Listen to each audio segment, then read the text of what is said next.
Hey guys, tonight we're going somewhere a little unexpected. Imagine a narrow Roman street, paved with ancient stones and dappled in the gold of a rising sun. A cat slips past a half-closed shutter.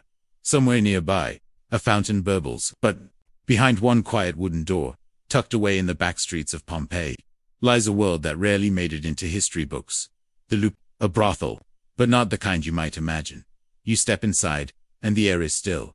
It's early, too early. Even the birds seem hesitant to sing just yet. The rooms are small, barely wider than an arm's length, each one framed with a painted fresco, some charming, some practical. The bedding is straw-stuffed, laid over a stone platform, and a thin linen cloth still holds the shape of sleep. You probably wouldn't survive 5 minutes in here, at least not comfortably. But for the women who live and work here, this is normal. This is daily life. So, before you get comfortable, take a moment to like the video and subscribe, but only if you genuinely enjoy what I do here. And if you're listening from a quiet corner of the world, let me know in the comments where you are and what time you're tuning in. I always love seeing that. Now, dim the lights. Maybe turn on a fan for that soft background hum. And let's ease into tonight's journey together. The Lupaina wakes slowly. The stone beneath your feet is cool and a little damp. Outside, the sky is a pale lavender, just starting to warm at the edges. Inside, the air smells faintly of oil lamps, last night's wine, and something sweet incense maybe. Lingering from a shrine in the hallway, you can hear shifting rustling, someone rolling over, someone pulling the blanket tighter. The women, here, they're used to odd hours. Some worked deep into the night and are still asleep. Others are half awake, quietly braiding their hair or stretching out a sore shoulder. A wooden bucket creaks as someone lowers it from a hook. Water sloshes softly. One woman, let's imagine her name is Livia, pours a bit of it into a ceramic basin, cupping it in her hands and splashing it onto her face with a quiet gasp. It's cold, sharply cold, but she's used to it. Livia doesn't speak yet. None of them do, not yet. There's a kind of reverence to the early morning, a rhythm. Even in this forgotten corner of Rome, there's a moment for stillness.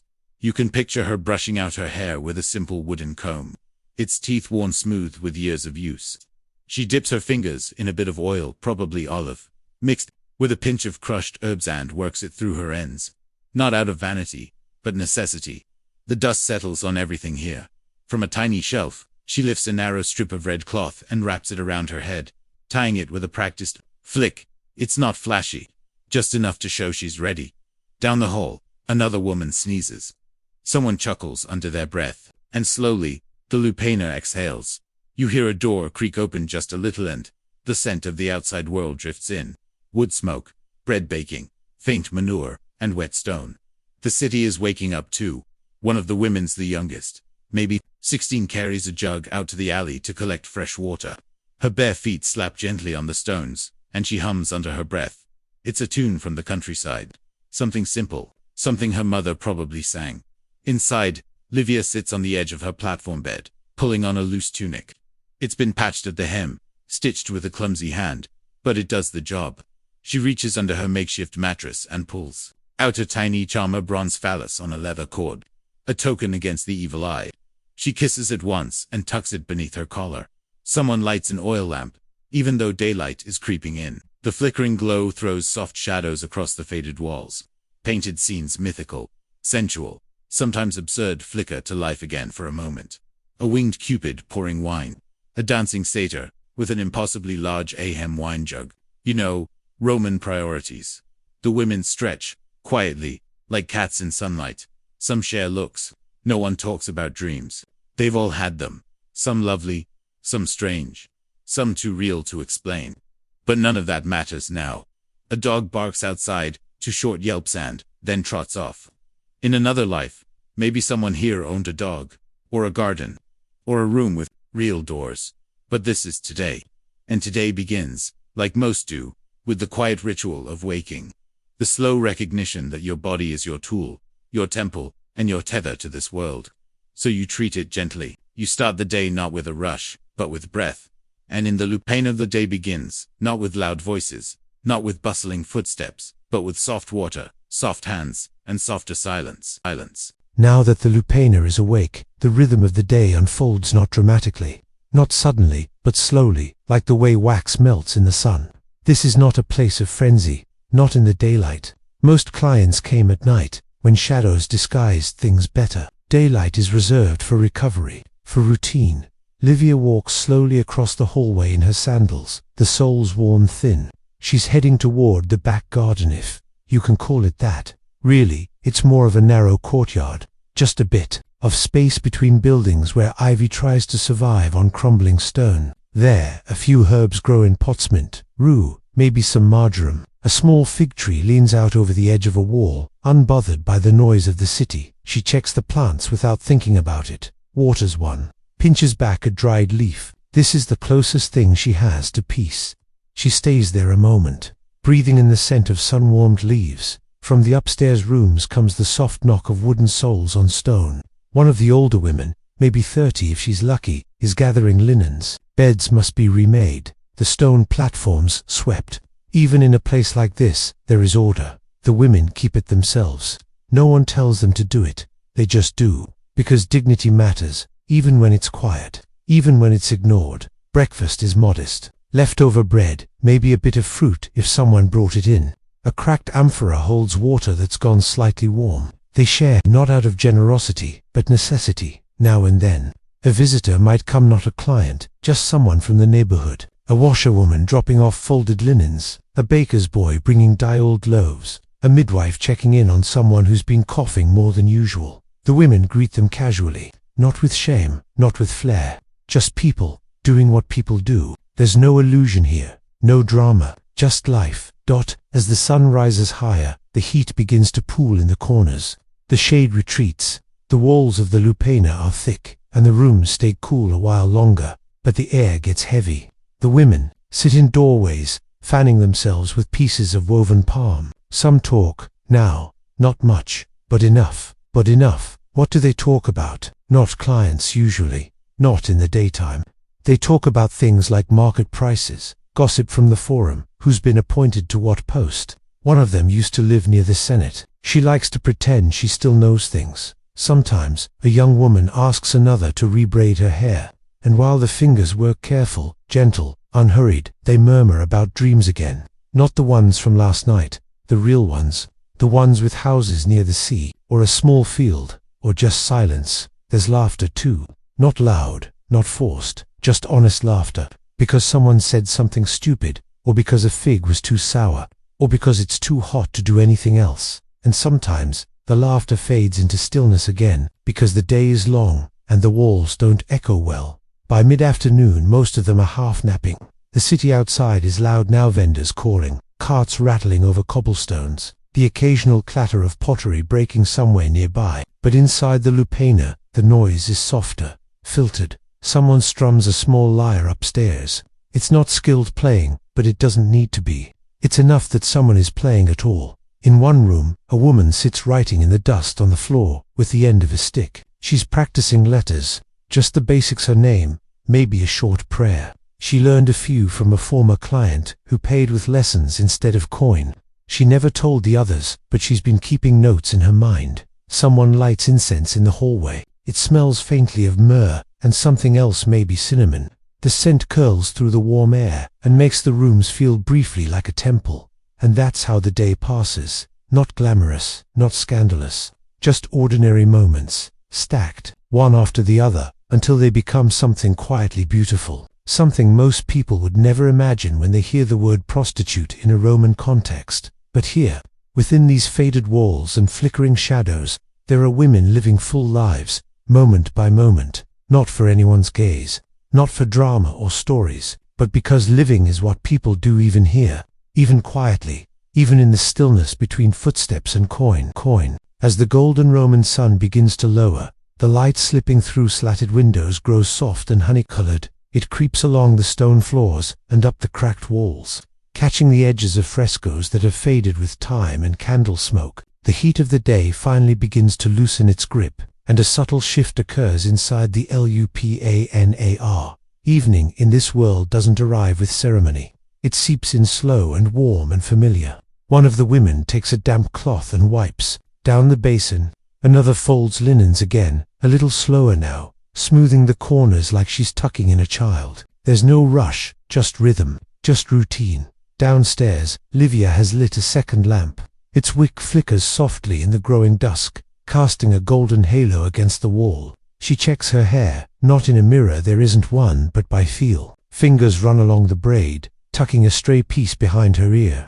She dips her hands in the oil jar again and presses her palms together, inhaling. It smells of rosemary and a little lavender, that scent like the low hum of insects in the courtyard and the hush of voices across the hallway, means the day is nearly done. And now, they begin to prepare not just themselves, but the space. The stone platforms are dressed again with clean linen. Candles are set near doorways. Incense cones are lit and placed near cracks in the wall, where the breeze might carry their perfume outward. Outside, the sounds of the city shift to children's voices give way to men laughing near taverns. Wheels on carts become hooves on cobblestones, and somewhere down the road a flute plays. The tune is bright, though a little clumsy. Maybe someone's practicing, maybe someone's trying to charm their supper out of a crowd. The women here listen without comment. Some rest, stretched out in their little rooms, arms behind their heads. Others sip watered wine from clay cups. It's not good wine, but it's cool. And after a long day, that's enough. In the hallway, a pair of sandals appear. One of the women is dressed now not elaborately, but with intention. Her tunic is cinched tighter, the folds arranged to flatter. Her eyes are lined with a bit of soot dark powder. A necklace with tiny glass beads rests against her collarbone. She waits near the doorway, not eager, not nervous, just ready.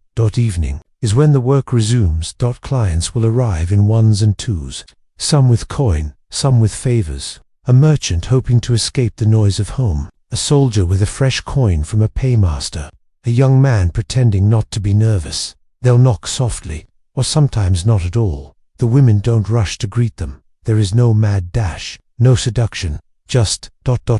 presence. A woman might rise, slowly, offering a tired smile, or a lifted eyebrow, or nothing. It depends. In the back room, one of the younger girls hums to herself as she braids her hair up for the third time today. Her fingers are deft. She doesn't look in a mirror either. She doesn't need to. Her hands know the shape of her own head like a sculptor nose stone. Livia sits cross-legged on her mat, sipping wine. She might not take another visitor tonight, or she might, but for now, she watches the shadows climb the walls. She listens to the footfalls in the street and the creak of carts being rolled into courtyards. She watches a moth dance near the flame of her lamp, and she breathes. Evening is quiet before it is anything else. Even in a brothel that there is a tenderness. In this time not romance, not love, just ... soft motion. The sense of people returning to their roles, not with joy, but with a kind of acceptance. You can hear it in the way a door closes gently, in the low voices behind a curtain, in the click of pottery being stacked after wine is poured. The night won't be loud, not at first. And when it is, the noise will be muffled by stone walls, by linen curtains, by the hush of women who have heard it all before, so they prepare in the way they always have, quietly, carefully, not out of shame, not out of duty, but because this is life, their life, ordinary, overlooked, and deeply, deeply human. And in that, there is something sacred. By the time the moon has climbed above the tiled rooftops of Pompeii, the Lupaina has settled into a quiet even softer than sleep. A few candles remain, their flames barely flickering in the still air. The scent of warm oil and dust lingers faintly. In the stone corridors, like breath left behind. In one of the small rooms, a woman lies on her side, her hand tucked beneath her cheek. She's not asleep yet, but she is no longer awake either. Her eyes are half closed, watching the shapes on the wall made by lamplight and linen. The night wraps around her gently. She's earned this stillness. Elsewhere in the brothel, doors remain slightly open, not from carelessness, but so the night air can move. A sandal lies on its side beneath a bench. Someone's comb rests on a ledge. These small, quiet things that, left behind objects of a day, live tell stories of their own.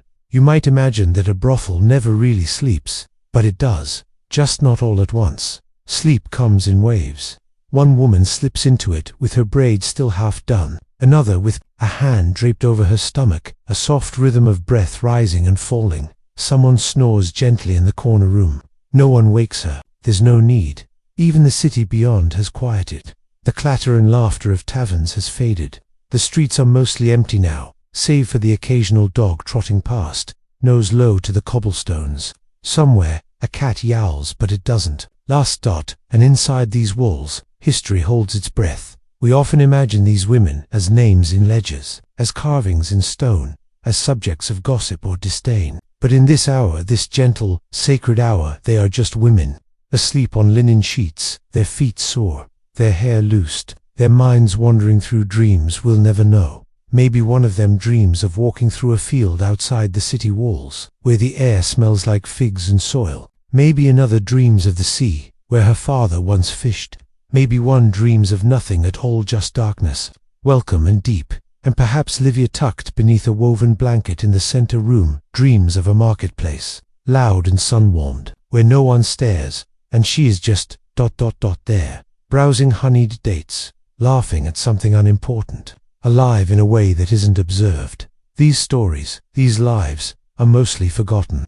But for a moment, let's remember them as they truly were: quiet, complex, and ordinary. Not just what they did, but what they felt. The coolness of the stone floor under bare feet, the tug of a linen strap across a shoulder, the way lamp oil smells when it burns low, the sound of a friend's soft breathing in the room beside you. These are the textures of a life lived in the margins, and in the quiet of night they shimmer .